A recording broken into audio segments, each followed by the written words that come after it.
Hello students, कैसे हैं आप सब। आप सभी का मेरे YouTube channel AKG study classes में स्वागत है।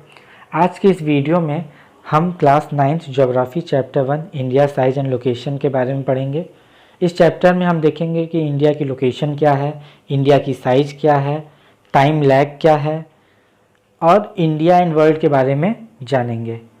वीडियो शुरू करने से पहले मेरा आप सभी से अनुरोध है कि जो लोग मेरे चैनल पे नए हैं या जिन लोगों ने अभी तक मेरे चैनल को सब्सक्राइब नहीं किया है वो प्लीज़ मेरे चैनल को सब्सक्राइब कर लें और लेटेस्ट अपडेट के लिए बेल आइकन दबाना ना भूलें।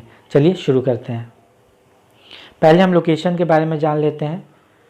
इंडिया जो है वो कम्प्लीटली नॉर्दर्न हेमिस्फीयर में है। हमको मालूम है कि जो इक्वेटर है वो अर्थ को दो हेमिस्फीयर में डिवाइड करती है। ऊपर वाले को हम लोग नॉर्दर्न हेमिस्फीयर कहते हैं, नीचे वाले को हम लोग साउदर्न हेमिस्फीयर कहते हैं। तो इंडिया नॉर्दर्न हेमिस्फीयर में आती है, यानी इंडिया जो है इक्वेटर के ऊपर है। अगर लैटिट्यूड एक्सटेंट की बात की जाए तो ये 8 डिग्री 4 मिनट नॉर्थ से लेके 37 डिग्री 6 मिनट नॉर्थ के बीच में आती है। और लॉन्गिट्यूड की बात की जाए तो ये 68 डिग्री 7 मिनट ईस्ट से लेके 97 डिग्री 25 मिनट ईस्ट में आती है।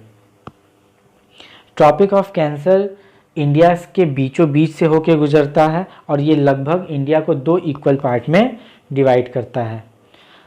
साउथ की बात की जाए तो साउथ ईस्ट में अंडमान एंड निकोबार आइलैंड है बे ऑफ बंगाल में, और साउथ वेस्ट की बात की जाए तो लक्षद्वीप आइलैंड है अरेबियन सी में।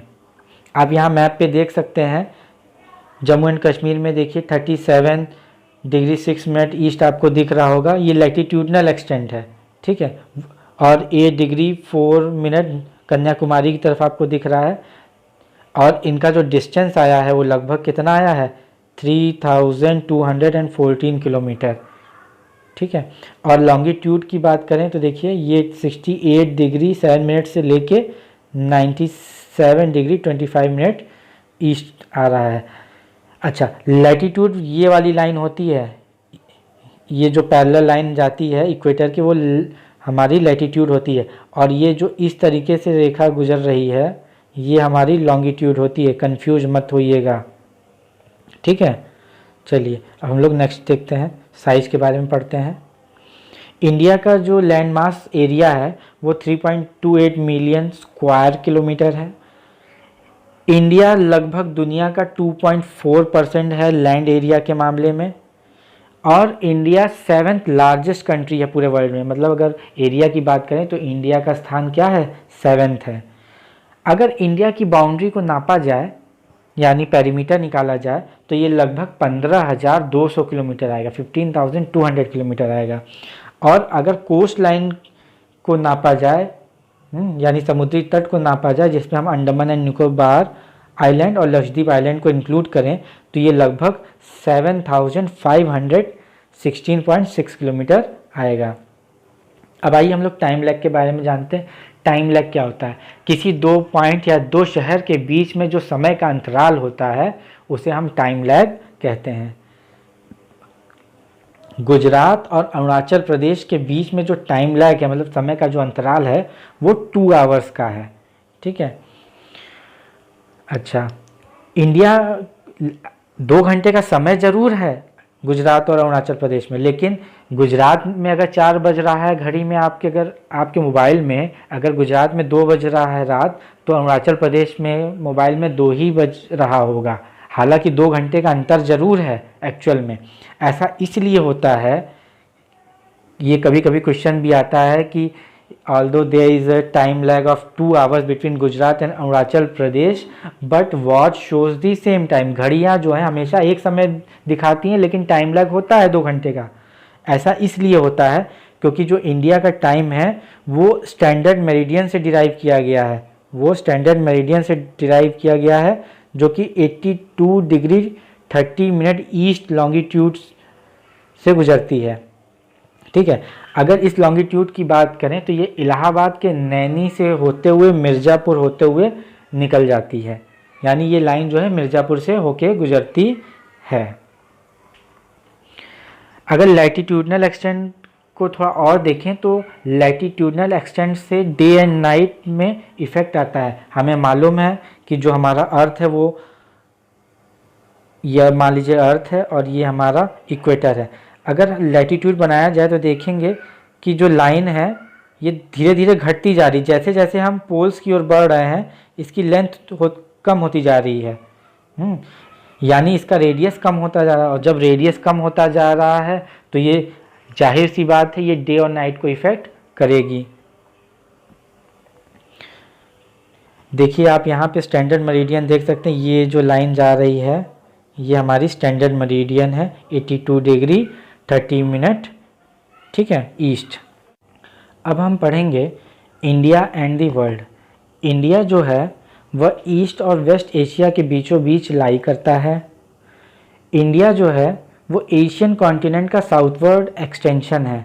कहने का मतलब ये है कि जो इंडिया है वो अगर उसको हम देखें तो वो नीचे की ओर है, साउथवर्ड है, ओशन को टच करता हुआ। जो ट्रांस इंडियन ओशन रूट है वह इंडिया को एक स्ट्रेटेजिक लोकेशन प्रोवाइड करता है जिसके तहत वह वेस्ट यूरोपियन कंट्रीज़ और ईस्ट एशियन कंट्री से ईजिली कनेक्ट हो जाता है। इस वजह से उसको स्ट्रेटेजिक लोकेशन मिलती है। डेक्कन पेनिनसुला जो कि इंडियन ओशन की ओर निकला हुआ है वह इंडिया को हेल्प करता है कि वो वेस्ट एशिया, अफ्रीका, यूरोप और ईस्ट एशियन कंट्रीज से क्लोज कांटेक्ट में आ सके, मतलब संपर्क में रह सके। कोई भी ऐसा ओशन नहीं है जिसका नाम किसी कंट्री पे पड़ा हो एक्सेप्ट इंडियन ओशन। यानी इंडियन ओशन एकमात्र ऐसा ओशन है जिसका नाम किसी कंट्री पे पड़ा हुआ है, ठीक है। अच्छा, इसका नाम इंडियन ओशन इसलिए पड़ा है क्योंकि इंडियन ओशन में जितनी भी कंट्री लाई करती हैं उन सभी कंट्रीज़ की जो कोस्ट लाइन है सबसे अधिक इंडिया की है। मतलब इंडिया जो है ज़्यादा एरिया, ज़्यादा कोस्ट बनाता है इंडियन ओशन में, इस वजह से यहाँ के ओशन को इंडियन ओशन का नाम दिया गया। इंडिया जो है पूरे वर्ल्ड से आज से नहीं हज़ारों वर्षों से जो है दूसरे देशों के संपर्क में रहा है, ठीक है। जब हमने समुद्र रास्ते नहीं खोजे थे, जब हम लोग समुद्र रास्ता यूज नहीं करते थे, उसके पहले से ही जो भारत के लोग थे वो दूसरे देशों में जाते थे व्यापार करने, उनका रिलेशन वहाँ पे था। अच्छा, अब ये जो रास्ता यूज करते थे वो डिफरेंट पासेस यूज करते थे माउंटेन्स के, ठीक है। पासेस क्या होता है? दो पहाड़ों के बीच में जो छोटा सा जगह बचता है जिसके थ्रू आप माउंटेन को क्रॉस कर सकते हैं, उसे हम हिंदी में दर्रा और इंग्लिश में पासेस कहते हैं। जो ट्रैवलर्स थे ये इन्हीं पासेस को यूज करके दूसरे देशों में जाते थे। अच्छा, अब अगर ये दूसरे देशों में जाएंगे तो क्या होगा? वहाँ पे ये क्या करेंगे? कमोडिटीज़ को एक्सचेंज करेंगे, मतलब अपने यहाँ की कमोडिटी वहाँ पे बेचेंगे और वहाँ की कमोडिटी खरीद के अपने कंट्री लाएंगे, और इस प्रोसेस में वो आइडियाज़ को भी एक्सचेंज करते थे। Ideas of Upanishad, Ramayan, stories of Panchatantra, Indian numerous मतलब जो हिंदी की संख्या है, डेसिमल सिस्टम दशमलव, ये सब जो है इंडिया से ही दूसरे देशों में गया है इन्हीं रूट्स के थ्रू। जब लोग यहाँ से दूसरे देश में जाते थे तो ये सब वहाँ इन्होंने ही पहुँचाया, इंडियन ने ही पहुँचाया। अब जब इंडिया से वहाँ पे ये सब चीज़ें गई, ठीक है, तो वहाँ से भी कुछ ना कुछ चीज़ें आएंगी।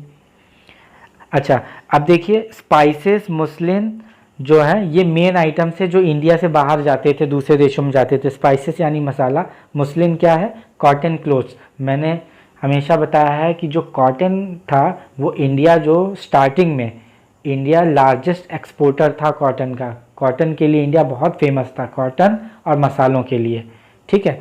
तो ये सारी चीज़ें इंडिया से मोस्टली बाहर जाती थी, एक्सपोर्ट होती थी बेचने के लिए। अच्छा, अभी मैंने आपको थोड़ी देर पहले बताया कि अगर हम अपना आइडियाज़ दे रहे हैं तो उनका आइडियाज़ भी लेंगे, ठीक है। तो हमें क्या मिला? ग्रीक स्कल्पचर मिला, आर्किटेक्चरल स्टाइल मिला। आर्किटेक्चरल स्टाइल्स में हमने क्या देखा? डोम, मिनारेट्स। अगर आपने ताजमहल देखा है तो उसमें देखिए ऊपर थोड़ा सा गोला टाइप का आता है, उसे डोम कहते हैं, गुंबद, हिंदी में गुंबद कहते हैं। ये हमें ग्रीक से मिला है, ये हमारा वेस्ट एशियन स्टाइल है, ठीक है।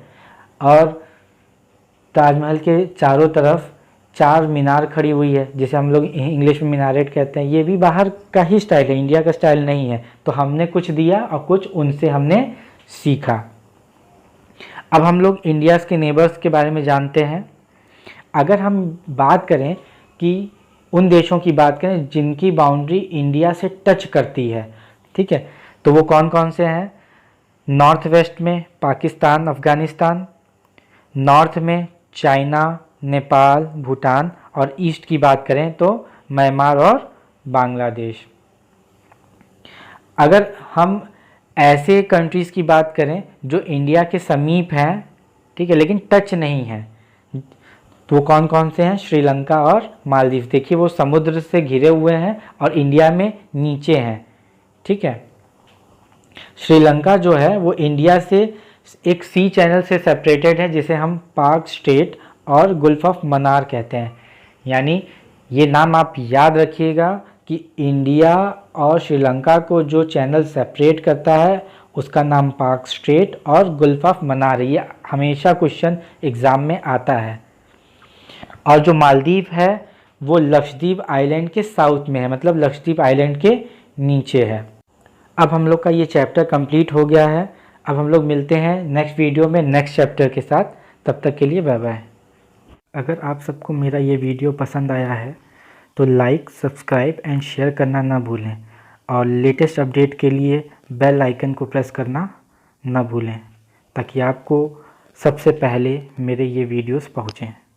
Thank you.